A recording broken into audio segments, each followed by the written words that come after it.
Hey everybody, Matt Johnston here back with another COVID-19 legal update. So I want to talk this time about accommodations and employees that are going to be coming back to work. So the Equal Employment Opportunity Commission, the EEOC, has a series of questions and answers dealing with accommodations under the Americans with Disabilities Act and other legal statutes that the EEOC employs. Some of these are not necessarily going to apply to very small employers, but my suggestion at this point is to start working through some of these questions and answers that you're going to have to start implementing, if not from a legal perspective, but certainly from a PR perspective and optics perspective. Employees are going to remember who was accommodating and who was not. And there's nothing worse than being a business that has been labeled a bad business to work with or work for. So as we get started with the discussion about the EEOC, I want to describe a couple of things that are important to understand. The first is what is known as the interactive process. The interactive process is a conversation essentially between the employee and the employer. The interactive process requires active engagement by both sides. So the employee who may need some sort of EEOC type of accommodation needs to describe why they need the accommodation, that it is classified as a disability, what kind of accommodation would work. The employer needs to be forthright about the types of accommodations it can provide, and the employer has to be aware of things of providing it may create an undue hardship, and I'm going to define that in just a second. So if an accommodation requires an undue hardship upon the employer, the accommodation is not required to be given. But in order to arrive at that, the employer and the employee have to have a conversation. Now, the COVID-19 pandemic creates a bit of a problem. Difficulties in getting in to see medical professionals, difficulties in conversing, difficulties in having the interactive process. And so an interactive process might actually be changed a little bit as a result. So here are some questions that an employer may ask of an employee. One, how does this disability create a limitation, and what is that limitation? So a description about what the limitation or the disability is. Two is, how does the requested accommodation effectively address the limitation? So a common type of disability may be some back issues that may require the use of an ergonomic chair, for example. Ergonomic chairs are not cheap, but oftentimes that ergonomic chair would then allow the employee to work otherwise uninterrupted and be able to do their job as necessary. Perhaps that back issue is one that can be relieved by standing more, and therefore a standing desk or a desk that can shift between standing and seated goes a long way to address the limitation. So how does the requested accommodation affect the limitation? Whether another form of accommodation could be effective. Go back to our back problem. If the problem is one where it can be done either standing or sitting, is one cheaper than the other? Is one more effective than the other? Are there options? And will the proposed accommodation allow the employee to continue performing the essential functions of his or her job? Okay, the fundamental job duties. I'm not talking about some marginal job duties, I'm fundamental job duties. During the pandemic, these conditions may change, and the request or the need for the accommodation may change as well, particularly as we move into reopening phases where there's going to be some changes in governmental orders, regulations, and so the accommodations may shift and change over time. So one of the things that an employer can do is you can put time limits on the accommodations. Now, that time limit might be a hard date, say May 30th or June 15th, or it could be a date that says, well, whenever the governor says that we can go to 50% occupancy in our building or in our essential or non-essential business, then we'll revisit the need for the accommodation. So employers can adapt this interactive process to deal with the changing circumstances. You can speed up the process a little bit, and you can, like I said, you can put specific dates on it. The purpose of this is to allow employers and employees to adapt to the changing situations. So it is going to require a lot of interactivity, particularly for employees who have expressed or that the employer knows have some sort of disability or other condition that requires an accommodation. Now is the time to start having that conversation with your employees, and now is the time to keep that and open up that interactive process. Okay, so as I said before, a requested accommodation does not necessarily need to be granted by the employer if granting that accommodation would create an undue hardship. So what does undue hardship mean? It means significant difficulty or expense. Okay, so if it turns out that the requested accommodation requires expensive equipment, extreme modifications to the workplace, things like that, that could be an undue hardship that would render it impossible or very impractical for the employer to provide that accommodation. Generally, you're going to need to be able to document what that expense would be.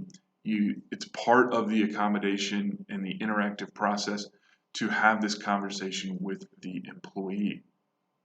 Okay. So what would an employee need to do to provide a reasonable request if they have a medical condition that the CDC says may put them at a higher risk for a COVID infection? So they're going to need some documentation from the employee's doctor. Okay. They're going to need some information related to the medical condition, the underlying medical condition.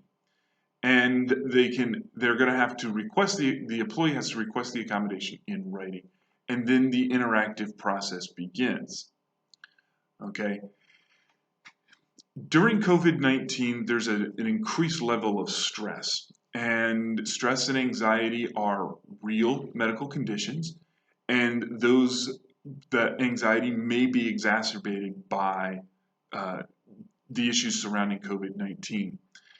During the recovery from COVID-19, things may have to be a little bit more flexible. So an employer is going to have to come to some sort of, through the interactive process, some sort of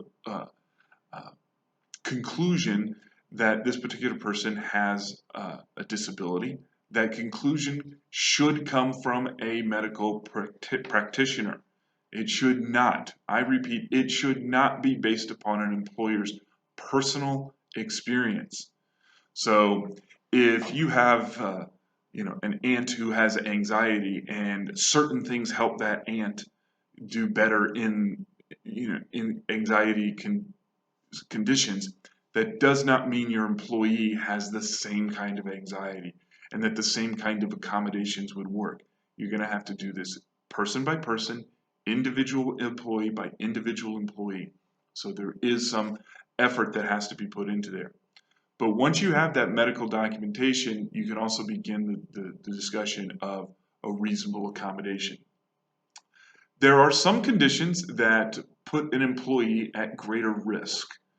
And one of the things that needs to be dealt with is what is called the immediate threat or significant threat. And if the individual has a disability that places a significant risk of substantial harm to their own health, okay, then that is something that needs to be taken into consideration. So according to the EEOC, the direct threat requirement is a very high standard. Well, they just say it's high standard, but it's a high standard. And it can't be based solely upon the condition being on the CDC's list. So a person who has, for example, a heart condition, there are some heart conditions that would not create a significant risk or a direct threat. There are some that would create a direct threat. There are some respiratory illnesses that would create more of a direct threat than even a heart condition. So simply because the condition is listed on the CDC's website doesn't mean that the employer and the employee have an obligation to engage in the interactive process, okay? And the determination is going to have to be individualized, right? The regulations require an employer to consider both the duration of the duration of the direct threat requirement, as well as things like other employees, the needs for other employees, physical accommodations, severity of the potential harm, and the imminence of that potential harm. So these kinds of conditions are all sort of part of the process, and you can and should be having conversations with employees that you already know to have significant health standards. But even if the employer determines that the employee's disability poses a direct threat, the employee cannot still exclude that employee from the workplace unless there is no way to provide a reasonable accommodation absent undue hardship. So simply because there is a direct threat does not give the employer the right to exclude that employee from the workplace unless the accommodation is an undue hardship. So one of the things that you want to be doing is having some conversations. Let's say, for example, you've laid off most of your employees, they're receiving unemployment, you know somebody has a particular condition that may be a direct threat. You begin to have the interaction and you mention to the employee that, we know about this condition and we're thinking about bringing people back soon. That employee may sort of volunteer that it's going to be better for them to remain on unemployment. And that's certainly an accommodation that can be considered. It's certainly something that the employer and the employee should be having in a conversation. So there are lots of questions about what are appropriate accommodations, and they are going to be case by case. But if you're looking for some good information, there is a resource out there called the Job Accommodation Network. Okay, it's www.askjan.org. They have a COVID-19 related accommodation page. It's down below. I'll put the link down below as well. They are an absolutely great resource for getting ideas about accommodation. Now, be mindful that this is a nonprofit.